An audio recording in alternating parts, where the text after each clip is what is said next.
We are so excited. So welcome everyone. This is going to take me 10 seconds. I get to introduce Hope from the Long Wharf Theater because she's going to do the big introduction. So Hope, take it away. Thank you, Karen.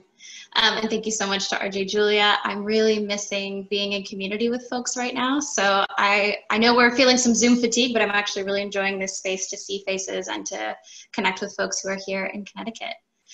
So my name is Hope Chavez. I am the artistic producer at Long Wharf Theater.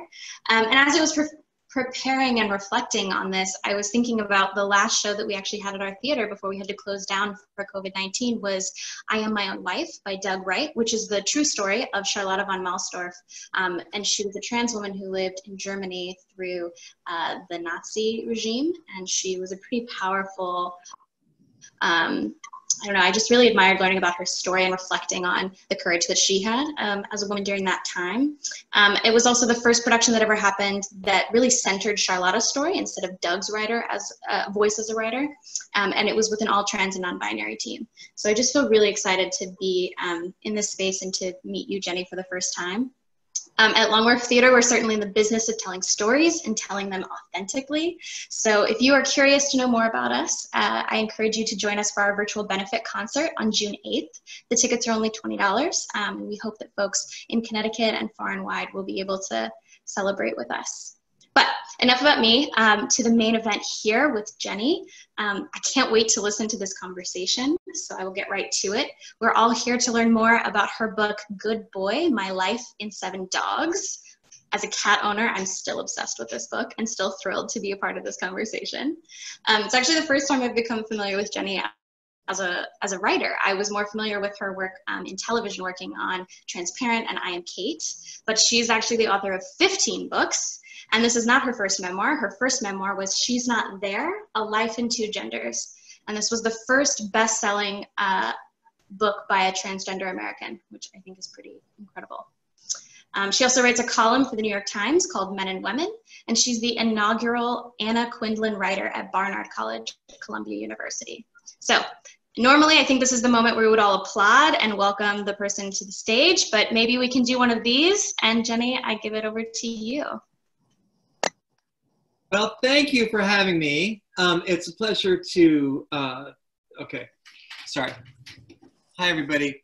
It's a great pleasure for me to speak to you all. Can you hear me okay? I guess I should ask that first. So thanks to, to RJ Julia for the work that they have and are doing to keep the torches of independent book selling lit in Connecticut at this time. And you will be able to buy a copy of Good Boy, which looks just like this. There's a button, I believe, which will be in the chat, which will enable you not only to buy Good Boy, which is good, but to buy it from RJ Julia, which I'd be grateful if you'd support the store for just on behalf of the work they're doing for me. And also much love and respect out to Long Wharf Theater for their decades-long commitment to dramatic art. And the fact that you all put on I Am My Own Wife this spring, it's amazing. So I hope you'll all keep in mind the June 8th date that will also serve as a fundraiser for Long Wharf. And so many businesses, as we all know, are in real danger. And businesses that serve and promote the arts in particular. So between Julia's and Long Wharf, we have our work cut out for us. Anyway, so thanks to you guys. Also, most of all, thanks to all the readers that are joining us tonight and my friends in Connecticut. Some of you know that I went to Wesleyan back a long time ago, but Connecticut, and particularly the Connecticut River Valley, has a special place in my heart. It's funny, when I went to Wesleyan and lived in Middletown for 4 years, I came there from Philadelphia where I'd grown up. And it was my sense that that was about as far north as I'd ever go, because woo, oh, the winters in Middletown. And of course, now that I've been living in Maine for 30 years, of course, Connecticut, the snows of Connecticut would be like a 4-hour drive south from here. So it just goes to show. Anyway, tonight we're celebrating Good Boy, which is a new book. It's a memoir. I'll hold it up again. It looks like this. It's got a cute dog on the cover. And the subtitle is My Life and 7 Dogs. So what I wanted to do was to write about my life, in particular to write about my life pre-transition, which is to say, and I know that there are transgender people who don't use this language, but since I came out at the age of 40, I really did have 4 decades worth of life, at least socially presenting as a boy and as a man. And it wasn't particularly a embodiment that I wanted, but I didn't really understand that I had any choices back in the day. So at any rate, I'm curious about what does it mean to be a woman who had a boyhood? How does that inform the person that I've become? I know that there are trans women who don't refer to the time before transition as boyhood, and I respect them, and I think it's important to be careful. But in my own experience, when I talk about it, I do talk about having a boyhood, because in many ways that's exactly what it was, and yet, how do you make a connection to the person you've been? And I think if you're a person of a certain age, and even if not, it's very easy to wonder what happened to that person that I was, what became of that child. There are times when I look back on my time as a man or as a boy, like an expatriate looking back at the country of their birth, which is to say, I'm very proud of the country of which I am now a citizen, but there are times when I remember the old country, and to beat this metaphor even more soundly into the ground, you could say that as a woman, I had, what, do I speak with a foreign accent or something? I do have the residue or the ghost of experiences that I had. And I think that's a thing to celebrate. It's not a thing to be ashamed of. It doesn't make me any less of a woman. But it does make me different a little bit. So writing Good Boy, in a way, was looking for a chance to make a connection to that child, to that boy. And so Good Boy is, the Good Boy, the title is obviously me, the boy that I was, but it's also the 7 dogs that I owned before transition. So there was a dog of boyhood. There was a dog when I was a teenager. There was a dog when I went off to Wesleyan in our host country, Middletown, Connecticut. There was a dog for, when I was a young hipster in New York City, and when I was a boyfriend and a husband and a father. And so in thinking about each of these dogs, it's kind of like taking a measure of who I was at that time through the stories around the dog. So, in a way, this is not a story about gender at all. This is a story about dogs and the love that we have for them. But it's also about how the people who experience love change over time, because when you're 11, you're a different person than when you're 25, and you're a different person when you're 30. So I think when I think about men, one of the things in particular that strikes me is the way in which the men and boys that I know, not all of them, but some of them, can find speaking about love awkward. Well, actually, it's true of women as well, isn't it? But there's a particular language of love that I think some men, my father, to name one, can feel a little uncertain about.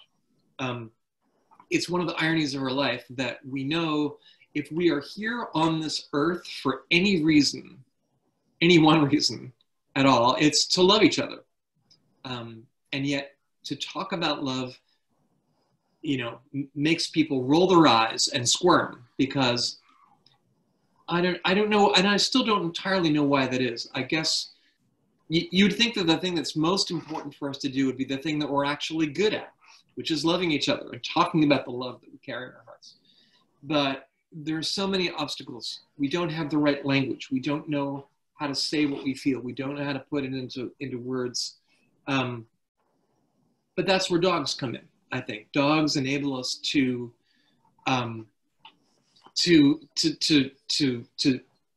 speak of the love, express the love that's in our hearts without worrying that we're looking silly, without worrying that we're awkward, without having to blush. You know, my father, who was a relatively shy and dignified man, would get down on the floor and wrestle with our terrible Dalmatian, whose name was Playboy. I see that with a lot of men. I mean, so people talk about dogs like in that, you know, they love us unconditionally. But I think what's really true is that the love we have for them is unconditional. We just open our hearts to them. So this is the other reason why I wanted to write about dogs, is because it's not just writing about men or gender. It's also writing about love, which is the most important thing there is to write about, and probably the hardest thing to express at all. I have a short little piece I thought I'd read from Good Boy. Then maybe we're gonna turn it over to you all, and you all can ask me questions. And you can ask me questions about anything. Although I can, so as a professor of, as a professor with an endowed chair at an Ivy League university, as a scholar, as a public intellectual, what's the question I get asked more than anything else?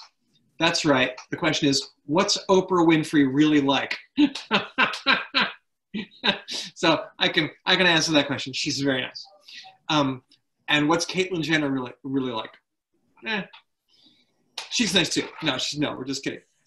So I can answer those questions for you. We can talk about men and women and the differences and the chasm between us and the connections between us, but we can talk about dogs most of all. I want to know about your dogs. Also, I want to know about, you know, the stories about the best dog you ever had turn out not to be that interesting. The stories that people really want to hear are the stories of the worst dog you ever had.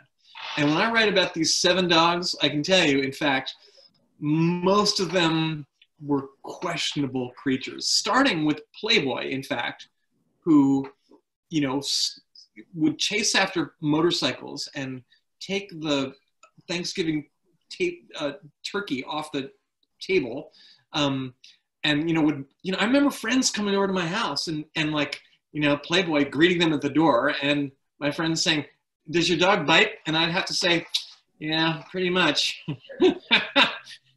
And yet there's a thing I learned about love from Playboy. What did I learn about love from Playboy? I learned that sometimes it's okay if everyone hates you as long as there's one person who really loves you, which in this case was my father. Another kind of bad dog I had was this dog named Penny, who eventually became named Sausage. She was the dog of my teenage years, and she, you know, I got her for my 11th birthday, and I was in love with Penny, and I carried her everywhere in my arms. But by the time I was a cool 15, 16-year-old, I was embarrassed by my fat, awkward, you know, malformed dog. And I kind of ghosted Penny a little bit because she was no longer as cool as I wanted to be. So what I learned about love from Penny in some ways was that it can be hard to keep the promise at one age that you made at an earlier age, particularly before you knew what it was you were promising or to whom. I'm not going to go through all these dogs, but I'll mention just one more, which is a dog we called Matt the Mutt, who was raised in my sister's freshman dormitory at Carleton. And Matt the Mutt was just, he was really, really just the worst dog ever. If you rang the doorbell, this dog would just come at you, knock you over. And if you said stop, he would start barking at you. Then he would jump on you, and he would just, you know, I remember my father coming through the door and saying, no, no, and putting his briefcase down. And then the dog lifting his leg and peeing on the briefcase, and my mother kind of pulling the dog back. And and of course he would just hump anything, you know, and in particular my grandmother's leg. And my grandmother, oddly enough, thought this was hilarious. She just thought this was the funniest thing ever. I think she kind of hoped that the dog would hump her leg sometimes. I remember one time her happily declaring, as Matthew was humping away, she had a martini on the other hand, and declaring, you know, he's got more spunk than your grandpa. So anyway, from Matt the Mutt, I learned sometimes it's the happiest people are the ones who make everyone around them miserable. So anyway, but I'll read you just the very beginning of this piece, which a part of it appeared as a standalone column in the New York Times, and look, I made myself cry. Sorry. When I published this under the title "Too Dark to Read," which is the punchline of a joke that most people actually know by now, but if you don't know it, it's the punchline of a Groucho Marx joke, which was, outside of a dog, a book is man's best friend. Inside of a dog, it's too dark to read. So I call this Too Dark to Read. After we lost Indigo, I got a call from the Bed and Biscuit. One of their customers was dying and her dog, Chloe, needed a home. Given our recent loss, they asked, might our family be interested in adopting her? But they had to be kidding, I thought. After Indigo, we would never get another dog, ever. It had been just a few years earlier, it seemed, that Indigo, a black lab, had first barged through our door. Her underbelly showed the signs of the litter she'd recently delivered, and in between the wise, droopy face and the swinging dog teats, she was a sight to behold. She had a nose for trouble. On one occasion, I came home to find that she'd eaten a 5-pound bag of flour. She was covered in white powder, and flour paw prints were everywhere, including, incredibly, the countertops. I asked the dog what the hell had happened, and Indy just looked at me with a glance that said, I cannot imagine to what you are referring. Time raced by. Our children grew up and went off to college. The mirror, which had reflected a young mom when Indigo first arrived, now showed a woman in late middle age. I had surgery for cataracts. I began to lose my hearing. We all turned gray. Me, my spouse, the dogs. In August 2017, I took Indigo for one last walk. She was slow and unsteady on her paws. She looked up at me mournfully. You did say you'd take care of me when the time came, she said. You promised, Jenny. She died that summer, a tennis ball by her side.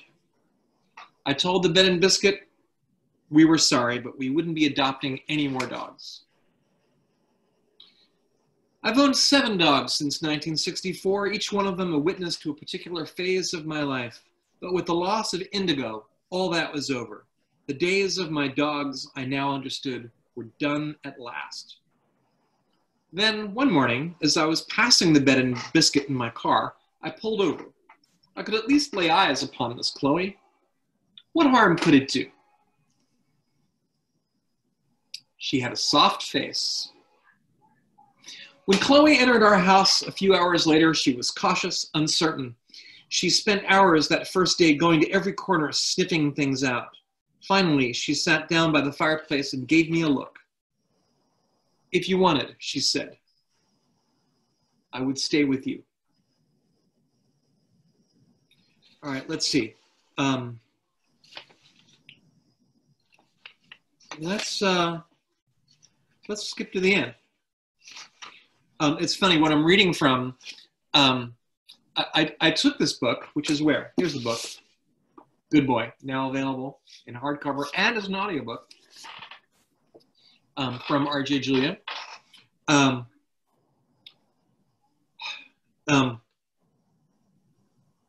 just forgotten what I was talking about. Yeah, I took this book because in advance of publication, one of the things they want you to do is to kind of try to publish a little piece that's kind of a summary of the book somewhere. Well, so I took this book, which is that thick, and I kept calling it the Reader's Digest version of the book, and I turned it. It's like a 300-page book, and I turned it into like a 1,500-word article, which we sold, in fact, to Reader's Digest. So if you get Reader's Digest, you'll find Good Boy there. I think the Reader's Digest title of it is Everything I Know About Love I Learned from Dogs. But it is funny that, the Reader's Digest version of this book turned out to actually be the Reader's Digest version. Okay, here's the very end of the Reader's Digest version.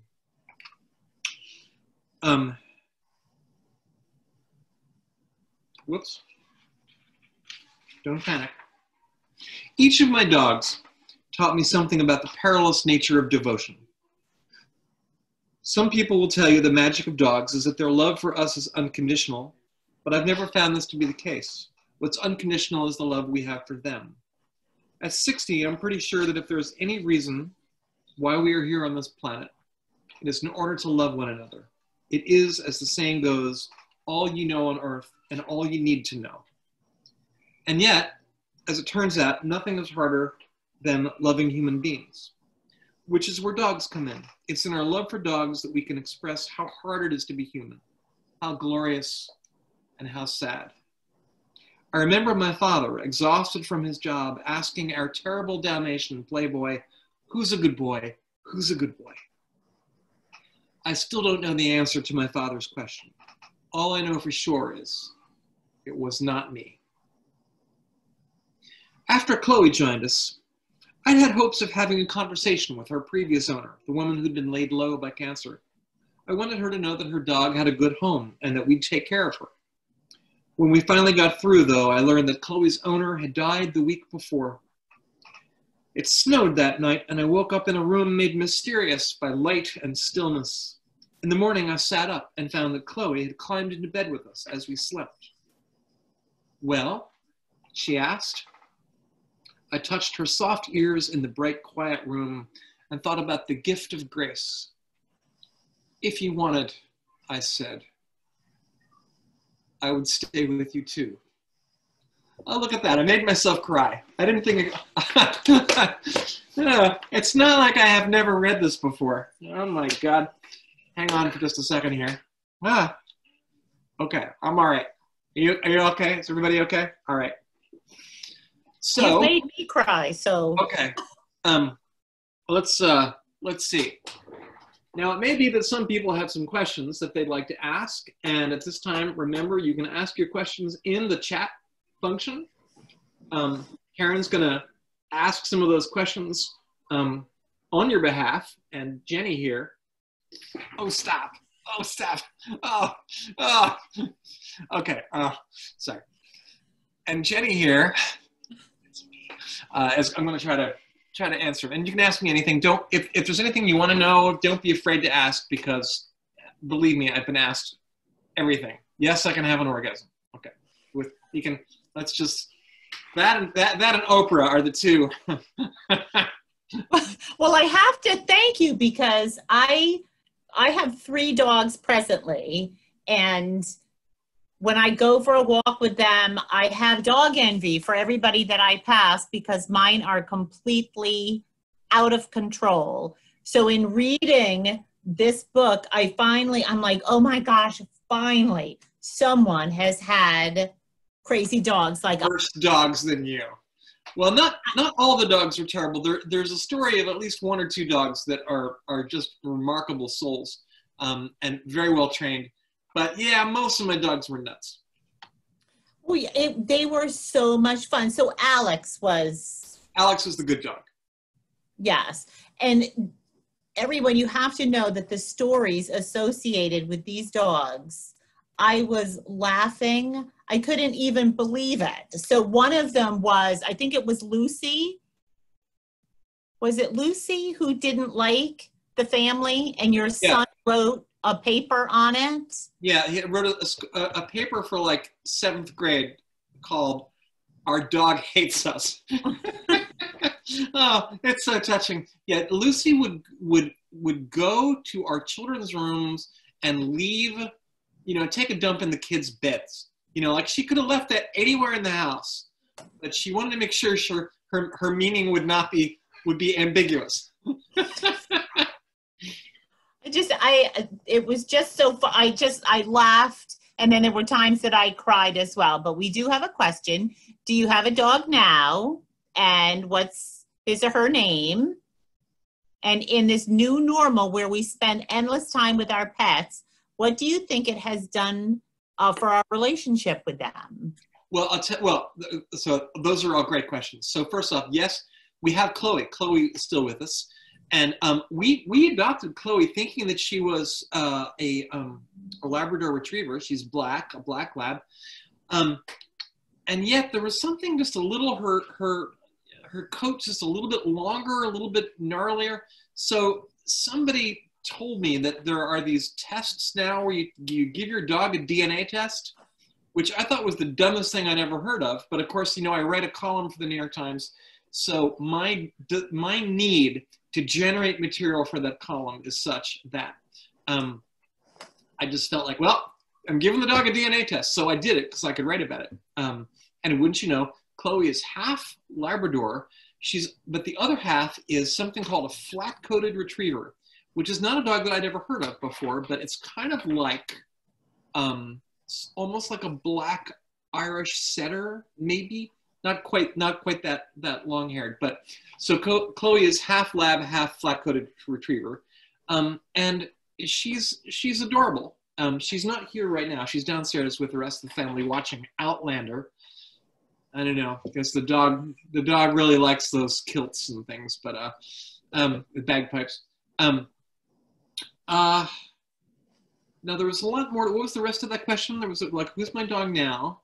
And what do the dogs think about COVID? And this whole isolation we're going through.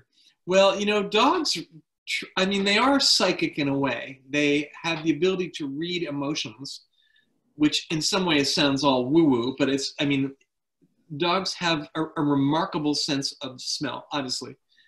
I researched this in the book. I can't remember, but it's something like if we have 10,000 receptors in our nose to smell things, dogs have something like 5 or 6 million. So their sense of smell is just, I don't even know what the language is. But so to the extent that emotion can be felt and smelled, I think dogs are aware of trauma and joy, fear, anger, all those things. I think they're aware of those things in a way that humans are not. If you've ever found yourself in tears, and the one being in the house who came over and put their head in your lap was the dog, there's a reason for that. So, I think the dogs like the fact that we're all around. And I can say, so I'm talking to you from Maine, which is where I live. I left the house yesterday, really like for the first time in 2 months, of the people who go out into the world because there's 5 of us here in our house right now, sheltering in place.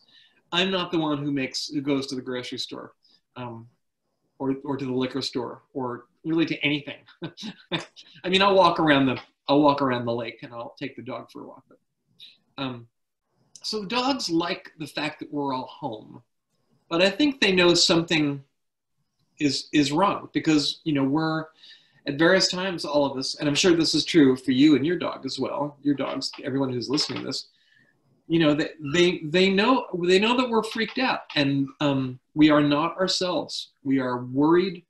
We are uncertain about the future. We don't know what this weird land is into which we have strayed. And dogs, you know, especially retrievers. I mean, the job of a retriever is to bring you back the thing you've lost. There's a long description in Good Boy about retrievers that I've owned and setters as well, actually, who bring back all kinds of things, but human beings not least. People who get lost in all kinds of ways. So, oh, here comes Chloe. I want to see if I can't. Oh, there she is. Chloe, do you want to be on TV? Yeah. Well, I think that's going to be Chloe's complete. Oh, my wife. Hey, Chloe, what's going on? Where? She's like, you don't I'm going to yawn. I don't want to talk to you. Okay. Yeah, she doesn't know what's going on. Anyway, Chloe is not much of a shepherd. I'll tell you that. But I think she surely knows that something weird is going on. So, did you just hear a dog bark? A dog bark? That's my ranger. Oh, that's your ranger. Hi, ranger. Tilt your screen down, Karen, so people can see your dog. Yeah, let's see. Can you see him? Now that's a good boy. That's really a good boy. Well, I have a question. What came first? The dog, putting the dogs in the story, or what you wanted to write? So you thinking you wanted to do the dogs first? You know, when I first became a columnist, my first column that I wrote was for the well, actually my first column was for the Wesleyan Argus all those years ago. But after that, the first time I got to write a column was for the Central Maine newspaper chain, which is actually three newspapers: the Portland Press Herald, the Kennebec Journal, and the Morning Sentinel here in Waterville. And when I got that job, the editor said to me, "Okay, you can write about anything you want, but one thing you can't write. Don't write the dead dog story."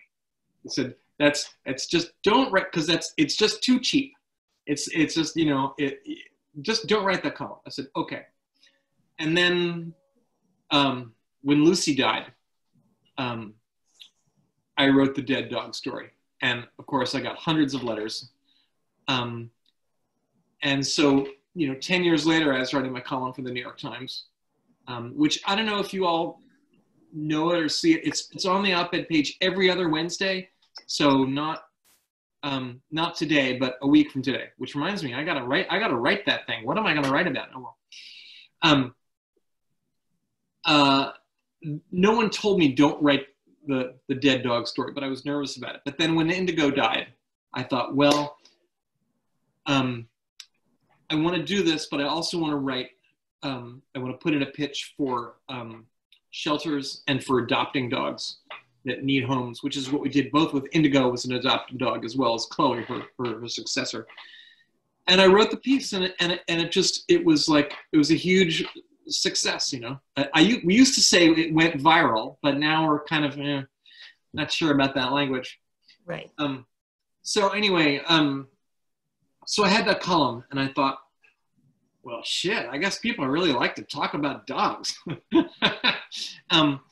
What struck me is that talking about dogs was a way of talking about boys and men and love.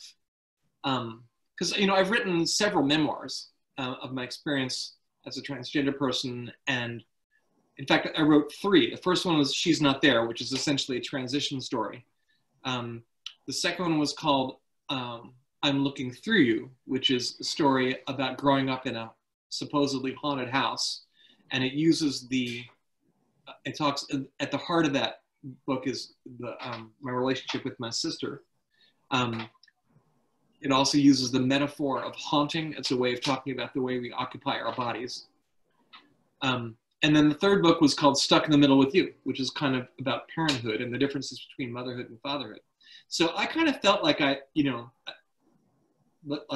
was done with writing memoir, because, there wasn't, it's not that there wasn't more to say about men and women, because there's always more to say about men and women. But then I thought about dogs, and I thought, well, this is a way of talking about some of these same issues in a new way. And it seems to have really resonated with people. So that's how I went about writing the book. The column came first, and then I thought, aha, there's something in this. Well, I love how you did it. So we're kind of running out a little bit of time. So I'm going to ask a question. Oh, really?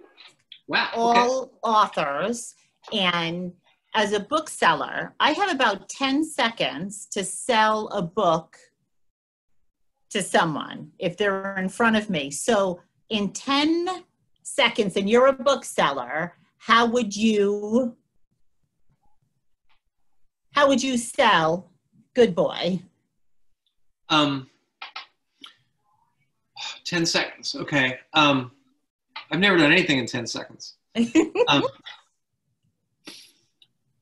Good Boy is about men, women, and dogs. The love we have for each other, the love that we don't have the language to express, and the way dogs bring us together. Oh my gosh, that was less than 10 seconds. That's totally. I was on the $10,000 pyramid there for a second. The pressure. It was totally amazing. So I'm just hearing from our mission control that we're having a little bit of technical difficulty. So we're going to have to kind of just shorten it just by a couple of minutes. But please buy the book. The book is totally amazing. I loved every single page of it. It is just, every dog is amazing. Your family is amazing. How you wrote is amazing. Just everything. So we have, I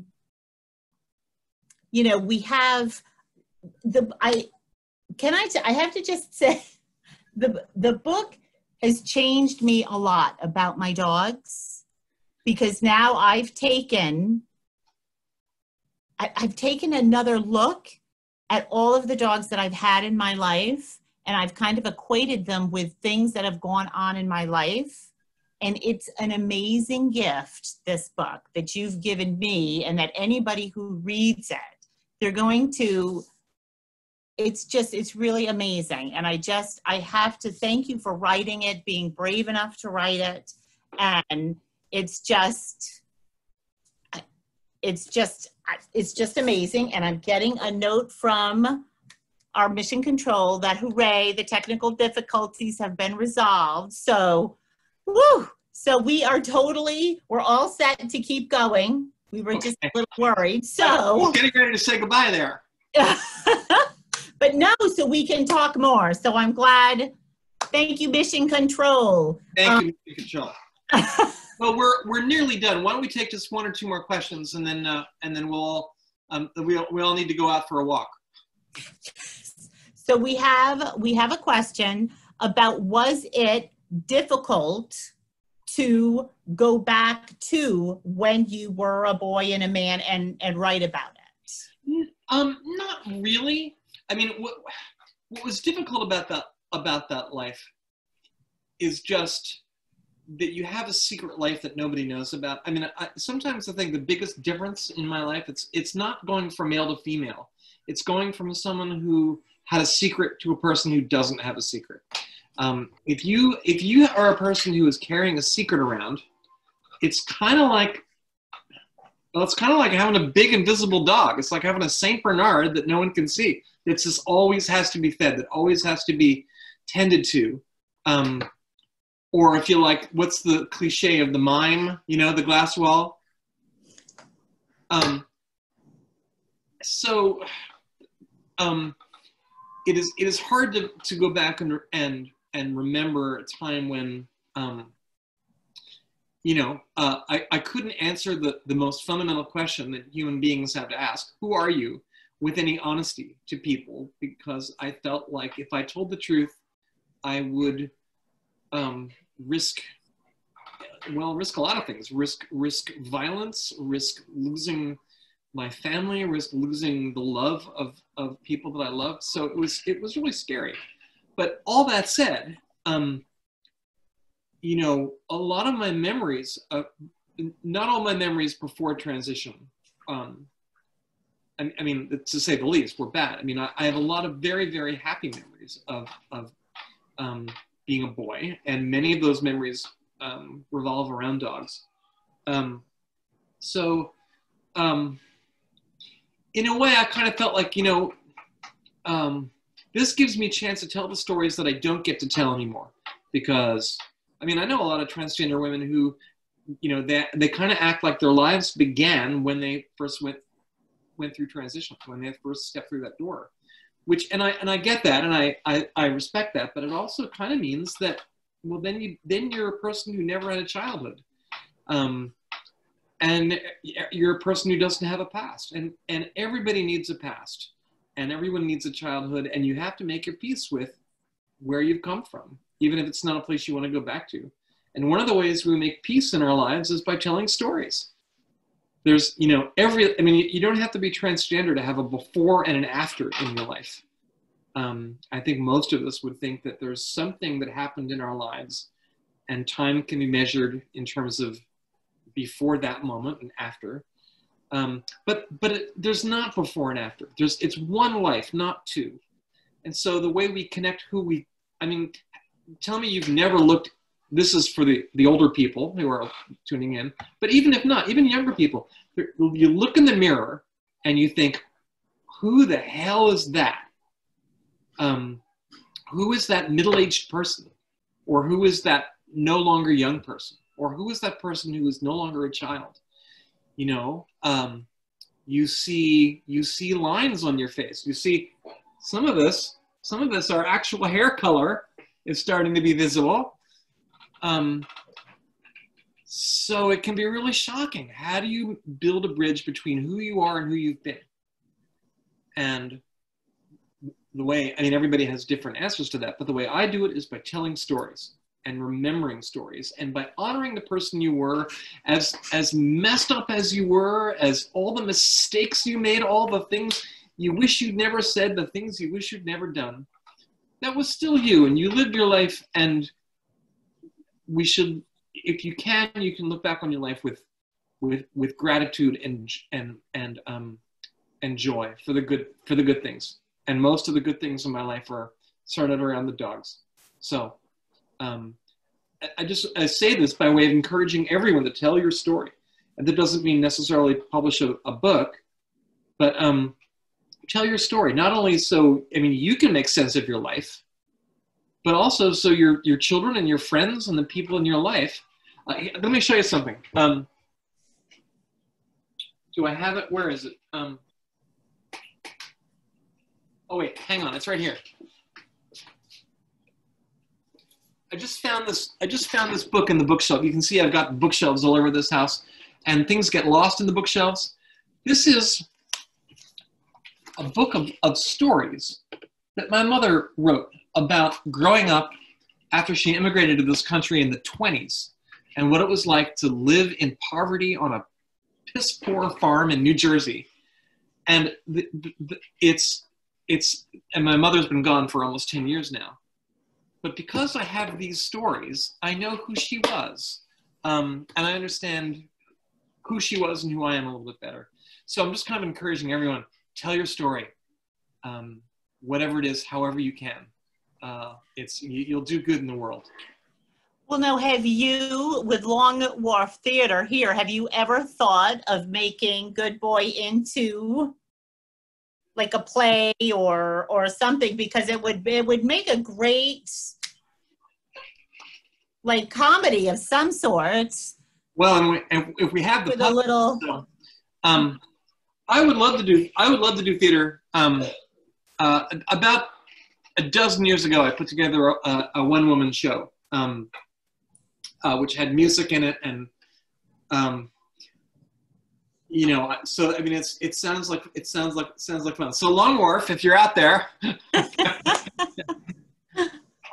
I think I don't think I'm a great performer, though. I think you know, I think I'm a writer. Well, I'm seeing your ranger head off into the distance over your Yeah, right. he's circling, yes. He loves it here in the bookstore. As well he should.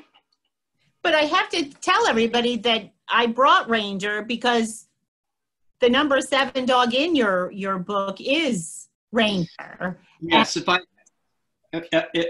had the time, I'd bring up a picture of my ranger here and let you see him. But he was a good boy. And there's one of the funniest stories was when was it Ranger? You were carrying him out of the back. The kid, you were going out of the kitchen. Yeah. I was going out. I was going down the porch because he was a puppy. We'd had him for a day or two. It looked like he was about to pee on the floor, so I scooped him up to take him outside. But I tripped outside, and the puppy went flying, and I landed, you know, with a thud. The dog landed a few feet away, and you know, the family came tearing outside. You know, Ranger, are you okay? And they were all shouting, "Don't worry, Ranger's okay." And I was lying there like, ugh. It was such a great, I could relate to that. That's happened to me on many occasions. My kids still say, "We still remember the time you threw him like a football." Poor Ranger. We have a couple of questions. Have you kept up many of your friendships from your years at Wesleyan? Yeah, in fact, this Friday night, I think I'm speaking at the Wesleyan class of 1980 40th reunion. I think. Yeah, Wesleyan was very important to me. It was, I mean, it was a great education, for one. For another, it was the right place for me at the right time. I was there for like the Carter administration. Like 76 to 80, like that was when I was at Wesleyan. So it was not the Reagan era. It was not the 80s yet. It was like late 70s, and everything.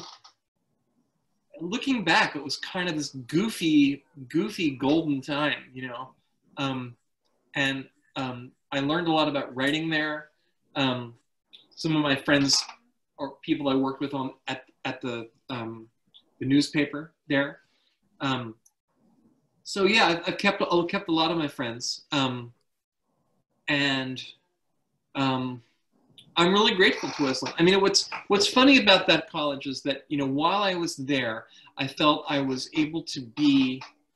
My sense was, well, you know, I might be able to stay being a boy if I can keep being creative and funny and making art like I am here at Wesleyan University. It felt to me like it was a good fallback plan. But unfortunately, of course, it wasn't the real world, and that kind of life is not the kind of life you can easily sustain once you get, you know, once you grow up. There was a long time when I was afraid to go back to Wesleyan because I felt so haunted by my younger that big man on campus that I used to be. But when I went back there, it was kind of like, well, it reminded me of some of the stuff I wrote about in my story about the haunted house. You look around and you see the ghosts of everyone that you used to know. You keep thinking you're going to run into your younger self coming around the corner. And there's a way of making peace with the person you've been. So I don't know, reunion. I love going to reunions because it's all really fun, and I knew a lot of interesting people, and some of them are more interesting now than they were then. Most of them, in fact. Well, that's cute. We have someone says, "I love how you tweet. Good night. I love you every night." Oh, yeah. I hear it often from my family and friends. There's something very calming about seeing that from you. How and why did you start doing that? That is something that I did not know. Yeah, at the end of every night, I just tweet out, "Good night, I love you," and then there's usually a funny, you know, GIF or a picture or something that accompanies that. it was not really meant to be a signature thing. It's just, you know, often I'm in bed at the end of the day looking at my device, and you know, the last thing that happens is I plug that stupid thing into the charger, so I'll be all set to go first thing in the morning. And so the last thing I do, I like kind of like sign off and I write, "Good night, I love you." It's just a nice thing for people to hear. It's so, I know I would love to hear it at the end of the night. Follow me on Twitter. Well, now Comes in I'm around. going to do that. I go to bed at like the same time every night, like 10:45. In my crazy lifestyle. Yeah. So sometimes it's interesting. Sometimes people will see, like, I'll tweet that out at like 9:15, and people are like, early night, Jenny. Well, that must be fun. So I tell you, by the way, the corollary is, it used to be, I don't do this now anymore because it was too negative, but I used to begin with a gif of Tony Soprano's mother kind of waving her handkerchief in the air, and the first tweet every morning, like 7:30 in the morning, is, "Well, the fuckers are at it again." So we have one last question, and well, I'm going to give you a choice. Do you want the funny one, the funny question, or do you want the serious question? Ask them both, and I'll give you a 30-second answer for each one. Oh my gosh. Okay. So the funny question would be, what advice could you give people who own crazy dogs?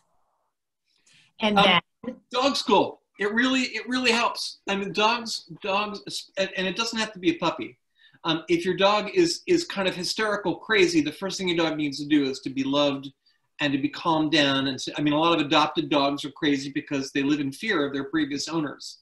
They've been abused, they've been abandoned. So your dog needs to feel safe. But once your dog understands that it's not in any danger, training your dog is helpful. And you can go to a dog school, but the first thing you do is just get your dog to walk on a leash with you. And just walk in a square. Make sure your dog is on your left side, and your dog needs to know that you're the boss, that you're in command. At least this is what I'm told. I've never actually done this, but I'm told that's very helpful. Okay, what's the serious question? The serious question is, you are a inspiration to everyone, and now it's when you went through the transition, it was a hard time to be able to do that. But a lot of young kids now, I have a cousin myself who has done it at a very early age. What advice or what words of wisdom could you give young people today going through and wanting to make the change? Well, I can give them advice, but I would also give their parents advice, because sometimes it's not the young people who need the help. Sometimes it's the people around them. Because if you're a young person and you've stepped up to change genders, to go through transition, you probably have a pretty good sense of what's in your heart. But it can be really hard for parents. And even parents who are progressive, even parents who love their kids, even parents who are down with the LGBTQ thing, it can still be really hard for you to accept that your child is going to change in this very seemingly dramatic way. And I would say, listen to your child, love your child, and trust your child. And know that it's okay to feel a little hurt and a little sad, but you should probably not share that with your child, because they don't need to worry about you. They don't need the burden of your melancholy. What they need from you is love, and knowing that they're safe. So that's for parents. Whenever I'm asked to give advice to young people, I often shy away from advice a little bit, because I'm not a therapist. But when I am cornered, I use the acronym TRUE, T-R-U-E. So that's what this is about. T stands for therapy, or if you like, talk. Find somebody to talk to. I mean, a trained therapist is best. If you don't have a trained therapist, a friend, a relative, it doesn't have to be your parents and it doesn't have to be your best friend, but find someone that you can talk to and get the thing that's in your heart out of your heart into the world. So that's T. R stands for read. Read everything. Read everything you can, and not only things about gender, but that can help.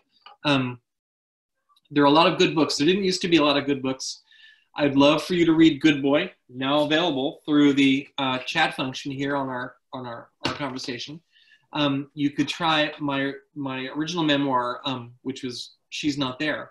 But I'm not the only person doing this now, thank God. And there are many, many good books. Janet Mock's book is wonderful, M-O-C-K, Redefining Realness. Kate Bornstein has several really great kind of radical books, the best known of which is called Gender Outlaw, but my favorite of which is called Hello, Cruel World, which is, I think the subtitle is Alternatives to Suicide. Let's see. There's a writer whom I really love named Joy Ladin, L-A-D-I-N, and I think her book is called Through the Gates of Life.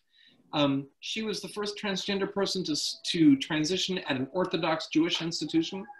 And so she writes intimately about the experience of being spiritual and having a religious life and going through transition. Anyway, read. That's T-R. You stands for you. That's you. Be who you are. If you don't know who you are, it's okay.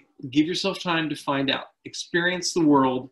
And, you know, by trial and error, find your way. And finally, E stands for euphoria or ecstasy. Find your joy. Find the thing that's going to make you happy. If you're feeling depressed, therapy can help. But sometimes, this is, I think, a David Foster Wallace quote. Sometimes if you're feeling depressed or sad, it's not that there's anything wrong with you. It's just that you're surrounded by assholes. So if you're a young person, you can't always create the environment you want to be in. Actually, this is true for all of us right now. A lot of us are isolated and stuck at home with parents and families, and our environment is not in our control, and that's hard. But have faith that you will eventually be able to create the world that you want to live in. Be in the world, be who you want to be. It doesn't have to happen overnight. It doesn't have to happen right away. But find out what is the road that will lead from where you are to a place where you can be joyful and happy. So that's my advice. TRUE. Talk, read, be yourself, and find your bliss. Euphoria. Well, Jenny, thank you so, so much. You are so amazing. It's amazing. It's been just a pleasure, and just thank you. So I just love it. Thanks, Karen. Thanks, readers and book buyers. And thanks to Long Wharf. Again, remember, it's June 8th, I think. Is that right? June 8th is the fundraiser is for saving the theater. So longwharf.org is a place you can go to help support the great tradition of theater in the Nutmeg State. I hope you can, if you are going to buy a copy of Good Boy, I hope you'll do it through RJ Julia, one of their many locations. They are also selling books other than mine, and you can order those books and do curbside pickup. And whatever you're doing, I wish you love and good luck, and my love to all the good boys, the good girls, and the good non-binary children. Good night, everybody. And thank you guys for sticking with us as we had our little technical difficulties. So thank you very much.